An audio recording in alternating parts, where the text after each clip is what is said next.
శని అంటే మన అందరికీ ఏంటో తెలుసా, శని పట్టిందిరా బాబు అంట. నువ్వు కలుసుకునే రోజు శనిరా బాబు మాది పర్లేదు ఇంకా. వాళ్ళకి తెలియని విషయం ఏంటంటే వాళ్ళు 6 రోజులు వాడుకుని మిగిలిపోయిన 7వ రోజు దేవుడికి ఇస్తారు. మనం ఏం చేస్తామో తెలుసా, మొదటి రోజు దేవుడికి ఇచ్చి మిగిలిపోయిన మనం తీసుకుంటాం. దేవుడి స్తోత్రం. మనల్ని మనకి ఆడదారి చూపించడం ఏంటంటే, ఆడ చూపించాలి దారి ఎదురే తప్పురా బాబు, నువ్వు తప్పు చేస్తున్నావు బాబు. మీకు ఎవరన్నా దొరికితే మాట్లాడండి. ఎవరైనా ఇంకా మాట్లాడతామని అన్నారనుకోండి, మీరు అందరూ కలిసి సరదాగా ఒక డిబేట్ ప్లాన్ చేయండి. కూర్చుని మాట్లాడదాం, వాళ్ళకి చెప్తాం అర్థమయ్యేలాగా. దేవుడు కృప ఉందనుకోండి మారుతాడు, అతనికి దేవుడు కృప లేదు అనుకోండి అతను చూసి చాలా మంది మారుతారు. దేవుడి స్తోత్రం. ఒకసారి రాజమండ్రిలో ఒక అతను పాంప్లెట్ ఏంటో తెలుసా, నేను అడిగిన ప్రశ్నకి సమాధానం చెప్తే 10,000 అన్నాడు. నాకు 10,000 కోసమైనా డిబేట్కి వెళ్తాం అనిపించింది. అప్పట్లో 10,000 అంటే చాలా ఎక్కువ, ఆర్టిస్ట్ కొనుక్కున్నాను. 7th వాళ్ళు వెళ్ళాము. ఎంత ఇలాంటి ప్రశ్నలే అన్నీ చెప్పేసి నాకు 10,000 ఇవ్వద్దులేని మీ మొహం చూస్తుంటే నాకు వద్దనిపిస్తుంది.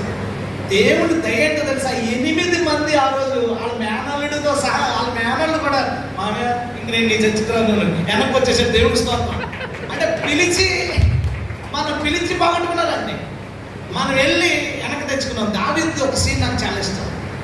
గొర్రెని పట్టుకుని ఎత్తుకుపోతుంటే ఊళ్ళో ఉన్నాయి ఆగలా, సింహం కదా అని భయపడలా, పరిగెత్తుకెళ్ళి దాన్ని చూలు పట్టుకుని ఆపి దాని నోట్లో ఉన్న గొర్రెను విడిపించి దాన్ని కొట్టి చంపే పని మనకు వద్దులే కానీ గొర్రెని మాత్రం వెనక తెచ్చేద్దాం. దేవుని స్తోత్రం.